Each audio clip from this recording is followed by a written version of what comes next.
What's the vibe? It's no tea.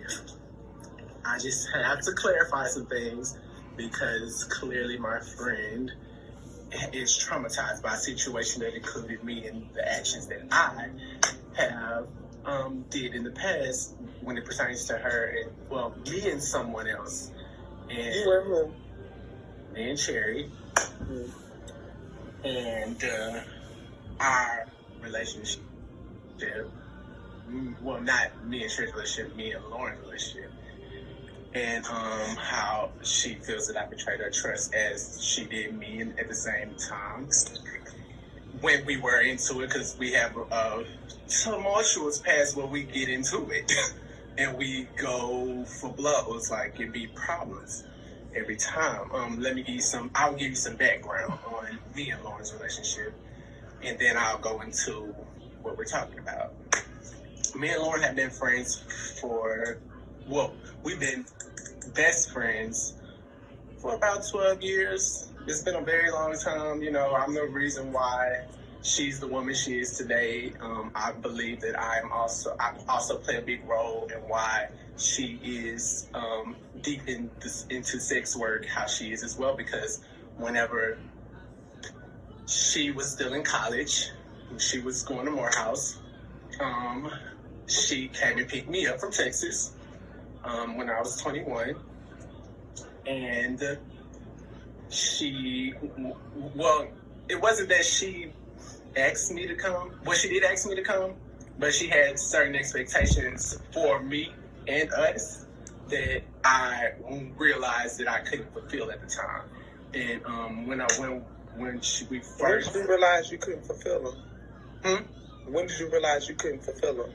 Whenever I got here and got in over my head, you know, I got in over my head. I didn't think that life would take the toll it did. You know, you remember that time, like, I was so accustomed to working fast food, and I was accustomed to working jobs that were not going to benefit me, really. Like, you remember, I would walk. Well, not walk. Well, yeah, no, I would get you at that time. Okay, well, I'm moving too fast.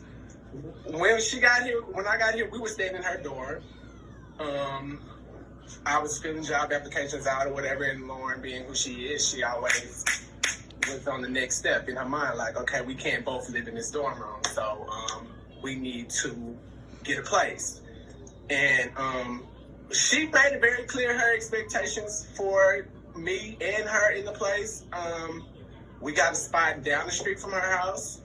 From the Morehouse. She was still like going to school. Like no matter what, she was gonna go to school. That's period. Like at the time it wasn't on Lyft or anything, so she would take taxis to school. If she didn't have the money to take a taxi, she would walk. But her goal was to stay in school and make sure that me and her had a roof over our heads. And at the time, I'm not going to say that she was deep in sex work, because she wasn't. She went to school, and whenever she got out of school, she already liked to play and drag, so it just kind of went hand in hand. She knew that men looked at trans women and drag queens as a fetish, and she knew that she could get her money out of that. And she knew that we still had bills that need to be paid, and she was gonna make sure still, whether I was working or not, that we had this roof. The first instance where I feel like I betrayed her trust was we were staying there, and it was time. I'm talking about Lauren. I'm talking about me and Lauren's relationship. No, I'm not talking about Sherry. I'm talking about me and Lauren's relationship. I'm giving some context to our friendship. The first time I feel I betrayed her trust was whenever it was time to pay the rent the first time, and I wasn't working at the time, and I didn't have any means of income, but I was still like talking to guys, and she didn't like that because she felt like, bitch, you gonna talk to these niggas, you need to be getting something out of them. And she was correct. You know, you can't be, if you down and out, you honestly shouldn't be worried about no nigga. That's just the truth. Molly. And for me, I was more so dumbfounded like I was green. I was green, like green to this world. And I was really looking for love still at that time in my life. So like the things that she was saying was going in one ear and out the other.